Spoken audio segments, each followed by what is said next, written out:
Thank you for joining me for this brief talk on liturgy and prayer for a green church. My name's Steven Shakespeare. I teach philosophy at Liverpool Hope University. I'm an Anglican priest, and I've also got an interest in the theology and liturgy of creation and how Christians connect with the concerns of the environment. I'm going to talk in three sections today. Firstly, briefly, the diagnosis of our disconnect, our alienation from creation, and why this is both a theological and a spiritual issue, an issue for liturgy and prayer. And I'm going to call that prayer gone wrong. Secondly, how we might respond to that. What might our fundamental framework be for for connecting better with the gift of creation? And I'm going to be talking about our participation in the song that creation offers back to the giver, to the creator. I then want to talk more about how we cultivate and shape our liturgical response. And I'm going to be looking at the figure of Mary as an exemplar, in a sense, of the Christian response to God's gift, to God's spirit. Mary, who is sometimes in more Catholic traditions hailed as Queen of Creation, the joy of creation. But if you don't share in that tradition, I still hope she'll have something important to say to this Christian response to God and how we shape our lives as rooted in creation. And I'll talk about some more specific resources very briefly at the end. Okay, so what the speaker is obviously going to talk about this theological dimension of our connection with creation and our alienation from creation. But I want to mention it here too, because I think it's important that when we're talking about prayer and liturgy, we are inevitably talking about theology. Our prayer and our liturgy are the enactment, the felt sense of God's presence.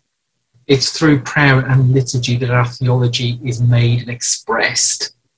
And that's kind of a very Anglican principle in some ways, but I think it's actually one that is shared across the universal church. So I really like this quotation from Andrew Lewis, who's writing this in a book about the Byzantine theologian Maximus the Confessor, who himself put forward this fantastic vision of Christ's cosmic salvation, which embraces all of creation. And Lewis says in the introduction to that book, the purpose of theology is to safeguard against misunderstandings that frustrate a Christian life of prayer. Okay, so theology is not first and foremost about simply an academic exercise or about ticking the boxes that you believe all the right things. The purpose of theology is to facilitate the life of prayer and ultimately our communion with God. And getting our theology right in that sense is about getting rid of those barriers that we create, that we impose upon God and upon the world, and which alienate us from our source, from our true identity, and from our calling. So in terms of what's gone wrong with our attitude to creation and the environment, as the great Protestant theologian Jürgen Moltmann says, this is not just a crisis in our natural environment, it's a crisis in us. It's a spiritual crisis. Because we've created a false dualism between ourselves and the world, between what matters to us in terms of our values, our spirituality, and so on, and the resources of the world around us.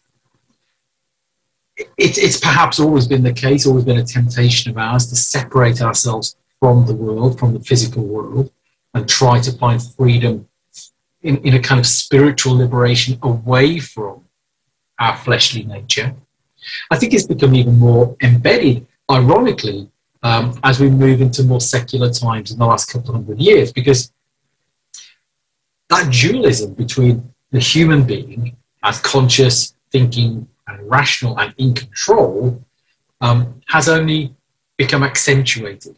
We see ourselves as raised over and above creation, and now with the power to manipulate and use it and turn it into raw materials. So creation becomes an object. We are the subjects of our experience, the ones who know, control, and so on. And creation, its habitats, its minerals, its animals become the objects which we can manipulate and use for our own advantage. Creation becomes a means to an end. But in doing that, of course, we're subjugating part of our own identity. And it's no accident that there's a huge relationship between the environmental crisis and the exploitation of the environment and the exploitation of peoples through colonization, through the expansion of capitalist operations, extracting resources whilst people live in poverty. And of course, the effect of the environmental crisis is most keenly felt by the poorest people and the most vulnerable people. So this suppression of our creative nature affects us as well as creation, and it's a crisis in us. I call this prayer gone wrong, because this is about the misrelationship that exists between us and the gift of creation. We tend to worship a disembodied ideal of control rather than the ever-renewing gift of God expressed in and through creation, and of course in and through the Word made flesh, the Word in whom all things are created and in whom all things hang together and in whom all things on heaven and earth are redeemed.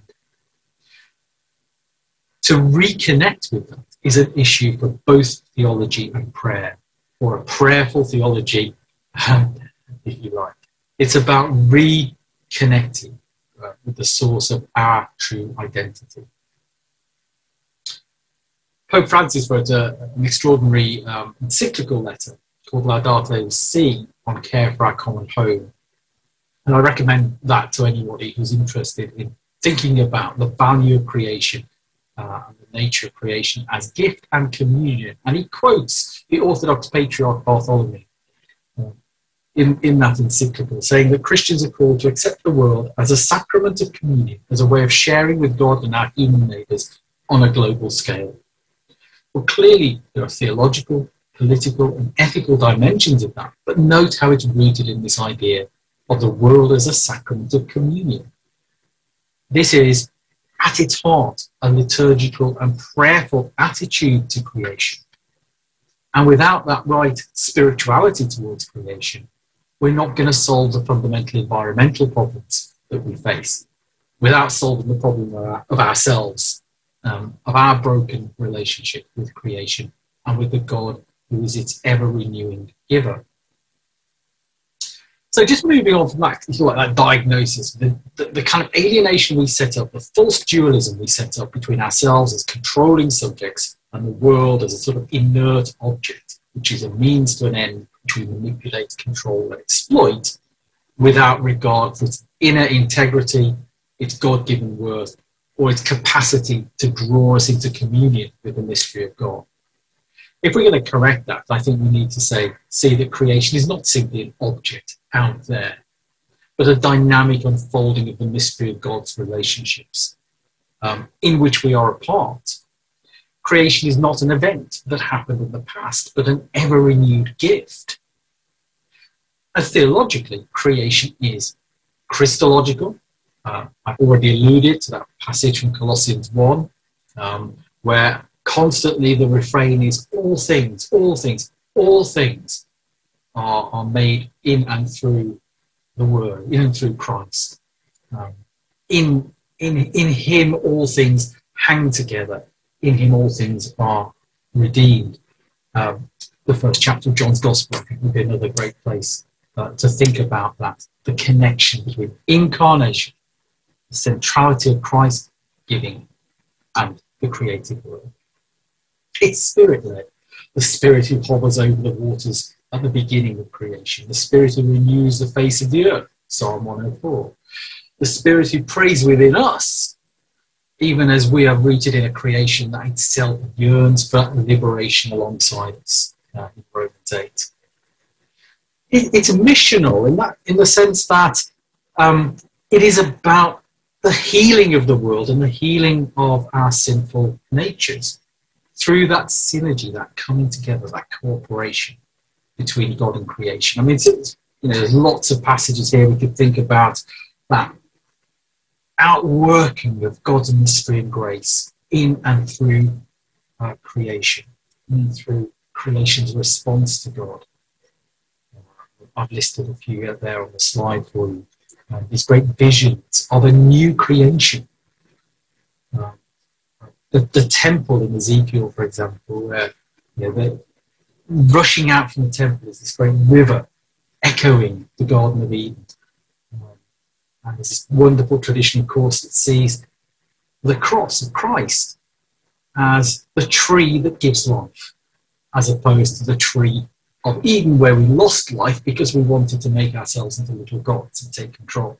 The tree of life inviting us into this renewed relationship with God, yes, but also with creation, which is God's gift.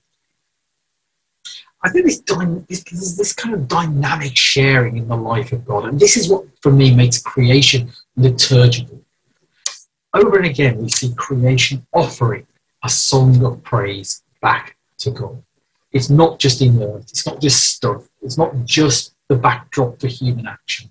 Creation itself is full of its own inner value, and it offers a song of participation, a song of responsive offering back to God, simply by being what it is. Okay, and I think that's important. The liturgical aspect of creation is not artful. Now, when we respond liturgically, of course, we're thinking about the shape, and I'll talk about this in a minute, the shape of our response, the shape of liturgy, and so on. Creation's own response is through its living reality, through what it is by nature, and it is in all its diversity, and of course its conflicts and its sufferings. This is not just about a naive romanticization of nature, but in all of its teeming life and diversity, and its struggles and its pain and its suffering, it is expressing and responding to the gift of God. So creation itself is liturgical. I think we need to see our liturgy as participating in creation, sharing in the overflowing life of the Trinity, this famous Rublev icon, where the visitors to Abraham are depicted as a kind of image of the Trinity, open to us, inviting us in, and there at the heart of it, the gift of creation. The meal that's set out, the offering that's given back to God from what God has given us, and of course, that also pointing towards the Eucharist.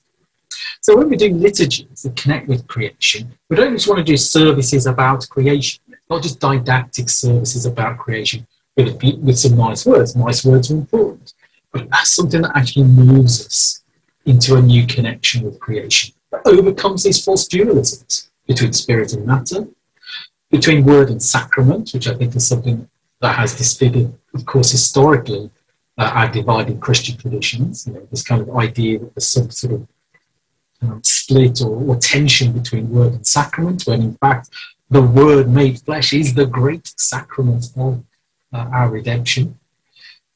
And avoiding a false dualism between following the rhythms of creation, the cycle of the seasons, and the particularity of the places that we're in.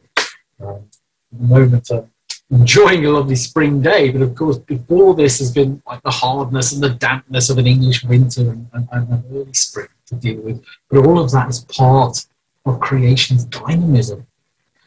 And liturgy has always been about cycles and seasons. The church's year in some ways follows the natural year, particularly in the northern hemisphere. Easter occurs around the same time as spring. There's no contradiction between that cycle of seasons and the forward momentum of Christian hope. We are constantly returning to the source of creation, the source in the Word made flesh, celebrated, offered, renewed, so that we can go out and share that hope and work for that hope. So the cycle of seasons, the cycle of each day, I think these rhythms of creation are really, really important because they have a real spiritual life of their own. The idea of the darkness of winter and the light rekindling again, of the emergence of growth and new hope in the spring, the fullness of intensity and passion and spirit in the summer, and the idea of remembrance and harvesting that comes in the autumn. That goes across the year. That maps onto the shape of a human life in many ways. It maps onto the shape of the day as we move from dawn through the day to evening. So make use of these seasons, these cycles. Ultimately then, I think the principles we need to think about are that liturgy itself is incarnational and sacramental. Not getting into arguments about the number and nature of the sacraments, the principle of sacramentality. That a sacrament is an embodiment, a showing, making visible of an invisible mystery. As Christ assumes flesh, embodies the fullness of God in human flesh, and becomes the root of that sacramental attitude. And we can explore that in all sorts of different ways, both within the traditional sacraments and beyond it, using all the senses, as I was mentioning in a moment. And in doing that, liturgy reshapes us. It reshapes our attention. It's about cultivating new habits of connection and attention to the world, to creation, to God's Spirit. And doing so not just through happiness and joy, but through lament. As I said, we don't just romanticize creation and nature, because that would be another false dualism. Just pretending that nature is about beauty, just othering it in a different way. No, in sharing the song of creation and sharing its realism, it's about lament, it's about suffering. It's about creation's yearning for liberation, as Paul says in Romans 8. And doxology, that giving of praise, that sharing in the life of the Trinity and the communion of saints, pouring out praise to God. Both of those go hand in hand. So I think there needs to be a realism, an incarnational, sacramental aspect to our liturgies. It needs to give space for our attention to be rewired, if you like, because we're so affected by these false dualisms. It needs to have space for lament as well as praise. Just so, obviously examples, I refer to Psalm 104. I think it's a fantastic psalm which kind of surveys creation, about all creatures looking to God for their food. There's a sort of sacramental dimension here, about the wine that gladdens the heart, oil to make faces shine, bread that sustains us, and so on. And there's also a real element of realism, the fear that exists within creation. When you hide your face, they're terrified. The mortality of creation, its contingency, and yet that ever-renewed gift of the Spirit. I think these are great models for how we want to think about liturgy and prayer in relation to creation. It's about participating in this whole response of creation to God. Another great example is Psalm 148. All things praising God. You can come across lots of these in the Psalms, Book of Job, and so on. But I think it's also rooted in this sense that Christ is the Word through whom all is created, for whom all exists, in whom all is redeemed. There's this wonderfully inclusive and dynamic sweeping together, sweeping up of creation's response to God. I couldn't resist this very quick contemporary example of some poetry, which I think captures the spirit, by the African-American poet Lucille Clifton. It's a very short poem called Spring Song, which she wrote back in 1980. Now she herself has been dead for about 10, 11 years now, I think. But I love this kind of resurrection, spring sense, Christological but vibrant. The green of Jesus is breaking the ground, and the sweet smell of delicious Jesus is opening the house. The dance of Jesus' music has hold of the air, and the world is turning in the body of Jesus, and the future is possible. A wonderful, kind of cyclical, seasonal, but deeply incarnational, deeply eschatological hope for the redemption of all things. So, in terms of how we cultivate this, how might we briefly think about that? I think liturgy needs shape. We can think about that in different ways, but I think it needs shape, and it needs to move us through a journey of a sort. perhaps physically as well, but it certainly needs to have that dynamism, shape, so that it has a narrative, dramatic dimension that takes us through a story and helps remake us so that we come out of it changed. It needs to have that sense of presence. We're not just rattling through some words, we're not just putting a show on.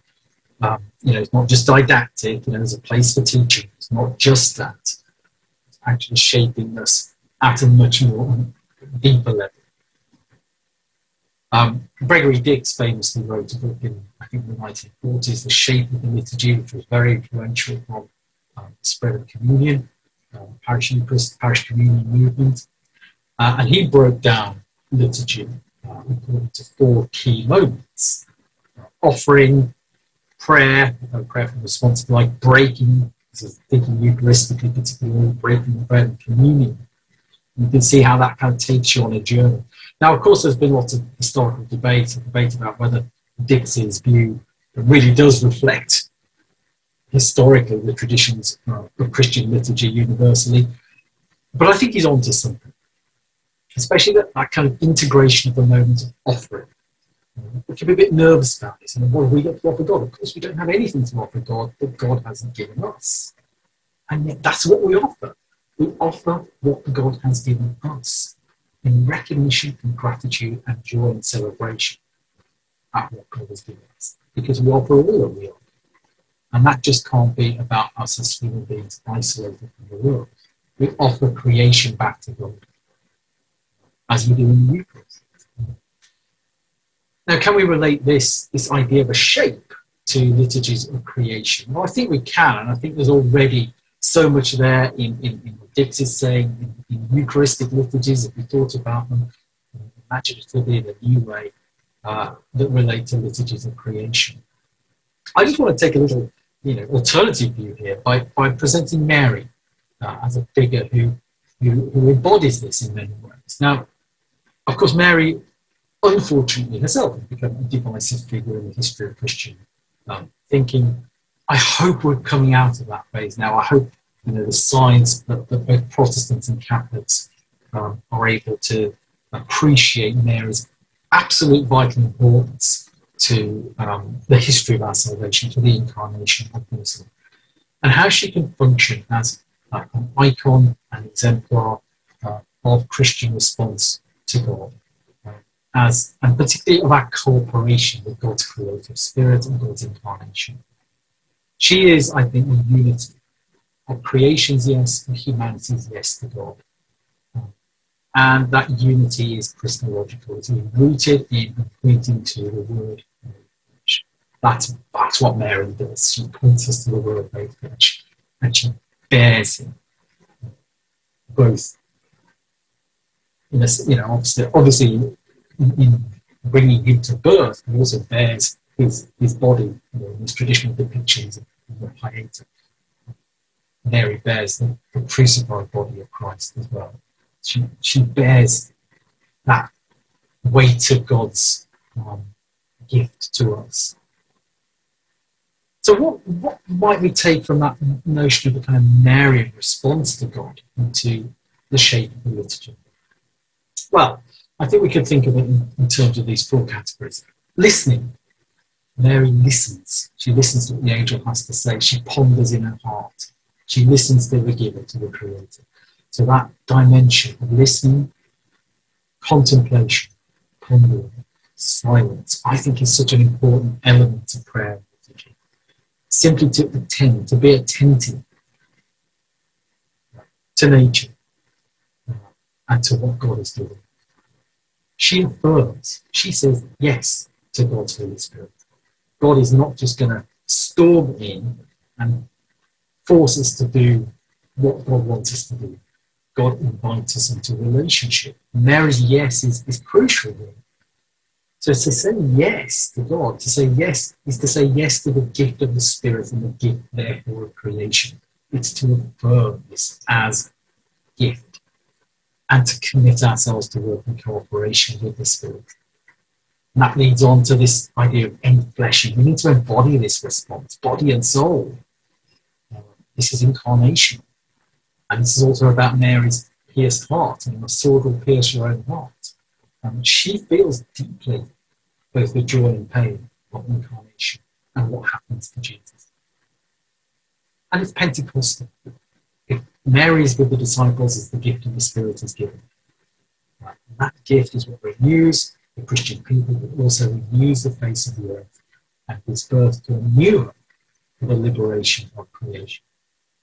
So perhaps when we're thinking about liturgies of creation, liturgies that might help to reflect creation, we can think whether you kind of connect with the figure of Mary specifically or not, we can think in terms of these dimensions of listening, affirming, and fleshing, and that Pentecostal spirit dimension. Couldn't resist putting a bit of Hildegard of Bingen here, medieval mystic, and I think this is a really great resource for us if we turn to the mystics. We often see mystical writers as somehow kind of elitist or separate from us or separate from creation, but actually they're bringing to light that contemplative dimension of our connection with creation. Contemplative prayer is such an important part of renewing our habits of attention to creation. And Hildegard of Bingen writes great music, but also great poetry. This is about Mary and her part in creation. She describes Mary as the greenest branch that sprang forth in the airy breeze of the prayers of the saints. Talks about her flourishing. It's this wonderful, rich, sensuous imagery. So we don't have to reinvent the wheel all the time. There's so much there in the tradition of our church, of the cosmic Christ, of the gift of creation, the life of the Trinity, of the sacraments, which are so fleshly and earthly and material, which really feeds the liturgy of creation. Very briefly, some specific things that you might want to look at, I found helpful.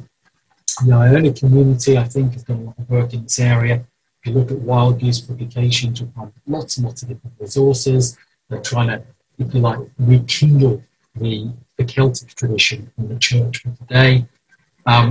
Forest Church, Bruce Stanley's book on that, I think, is a helpful guide. Forest Church is about taking liturgy and worship outside into nature. Not just doing the same thing outside, though, but using that connection with nature in a new way to revitalise worship. And though Forest Church groups are often trying to connect with people beyond the traditional churches as well. So I think a really interesting idea. There's various kind of prayers and so on in the Celtic tradition. You have to take this with a pinch of salt. We can romanticise the Celtic tradition. It was a very austere tradition. It was very ascetic, and you know, we're certainly not all kind of fluffy bunnies bouncing around.